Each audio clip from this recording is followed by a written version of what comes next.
Hi guys and welcome back to Tom Talks.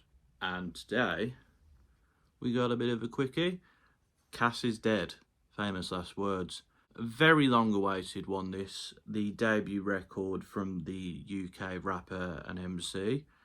And it's his first full-length project in 9 years. That's when the number 23 came out in 2014. Well, 9 years ago last year, 10 years ago this year. So this was a long time coming. And I can say it was worth the wait. Cass has this very unique flow which makes him stand out from a lot of people in the UK scene. And his witty wordplay, the beats he chooses, it makes him who he is. And I think it's safe to say that people are starting to get him and give him the credit he deserves, because he's a very talented MC. And the Brit Award nomination he's received speaks for itself. As for what this record is, it's a very 80s, very synthwave type album. It's got the feel of like a 80s idea of what the future might be like.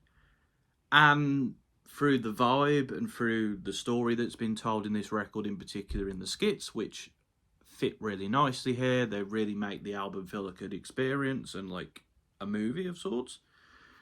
Some have compared it to Blade Runner. I've not watched Blade Runner, so I can't say that for myself, but I do like the aesthetic here. I think it's really good. And futuristic criminal on the run with his girl and going through what this dilapidated sort of city is like.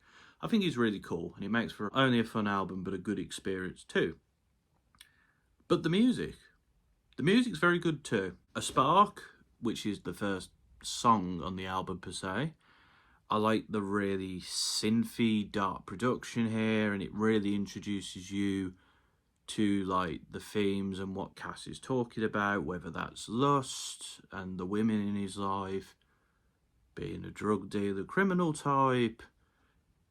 There's a bit of like him talking about like rappers aren't as good as they think they are and stuff like that, which I can kind of understand considering how talented he is as an MC, and he's obviously not popular, but I don't think he wants to be popular, so you know. But that feels a bit more like the Cass, whoever Cass is, because obviously it's a mystery, is talking rather than this character. But not done too often for it to take you out of sort of this experience. Lucin, it's very straight to the point, but I like the wind chime and the claps and just the 80s aesthetic I really like here.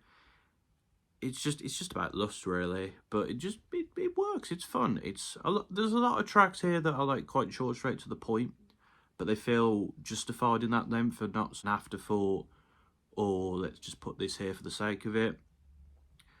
I love the wavy synths on Steptronic. It really has you intrigued. And Cass goes in on his flow. He goes in on every track, but here I feel like you feel him, you know, really matching the beat.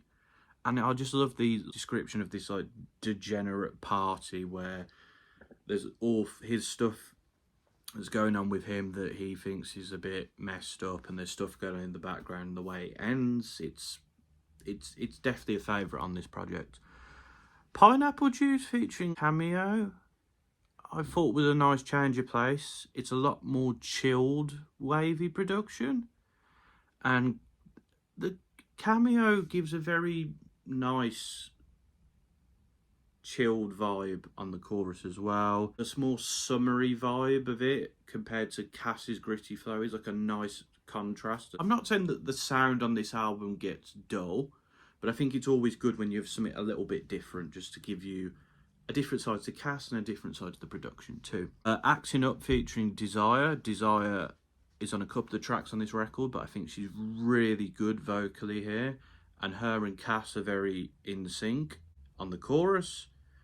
It's a bit more of a lovey-dovey, well, lovey-dovey, and Cass is dead, not really, but Cass is more emotional. It's more about love than it is lust on this track, and it's a bit melancholic, but it's also quite ballady. It's a bit different. So just found out that Desire is a band and Megan Louise is the lead vocalist, so that's who you can hear here. Marilyn featuring Connie Constance. I really like Connie Constance on here. Sensational vocals on the chorus, I've got to say.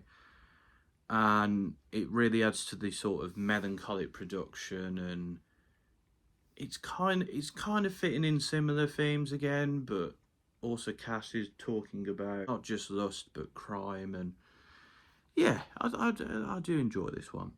Boys Will Be Boys was a really fun single. It's punchy, and it's just about this girl sort of struggling in a man's world, and Cass sort of being an eyewitness to that, but also being part of the story, as it's kind of his girl, kind of not.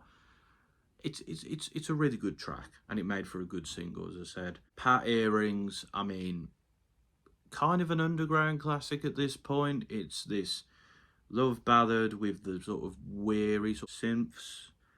It sounds like something off a movie soundtrack, which again, this album is kind of doing.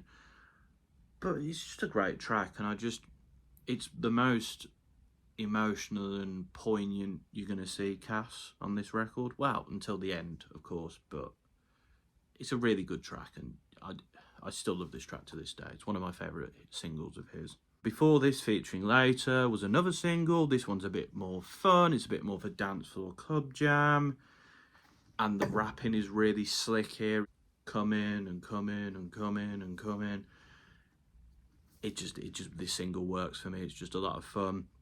And the last track I wanted to note down was Skydive, which features Neil Bloody Tennant. And Neil does his thing here. And it's very sort of something the Pet Shop Boys would do, maybe a bit later in their career, because obviously start of their career was a lot more fun. Neil Tennant was a really good choice here. And it's this like emotional, weighty song that's Cass reflecting on himself and what's happened in this album. It's a great closer to the record. It really is. Probably one of the best closers I've heard to a record in the last year-ish, and that eerie choir just gives it an extra edge. Oh, there is one track here that I'm a bit iffy on. It's Metal Grey Rap.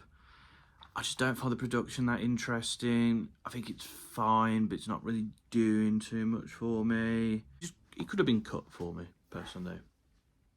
But that's my thoughts on this record. I really enjoy this record. I think it's a fantastic record. I think as I said, there's the one track that could be cut, but the songs are really great. The aesthetic, the style here is good. The production, the rapping is good.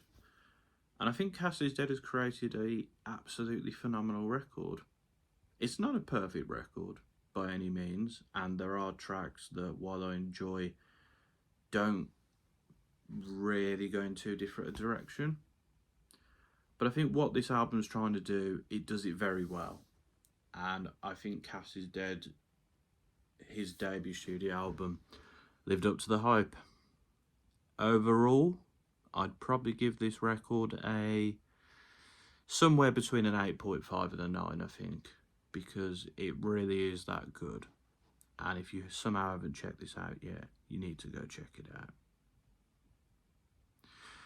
And that's my thoughts on this record. Let me know in the comments what your thoughts are, what you think of this, what you think of Cass Is Dead getting a Brit Award nominee. Didn't expect that, did we? Well, I didn't anyway. But until next time, folks, this has been another TomTalks.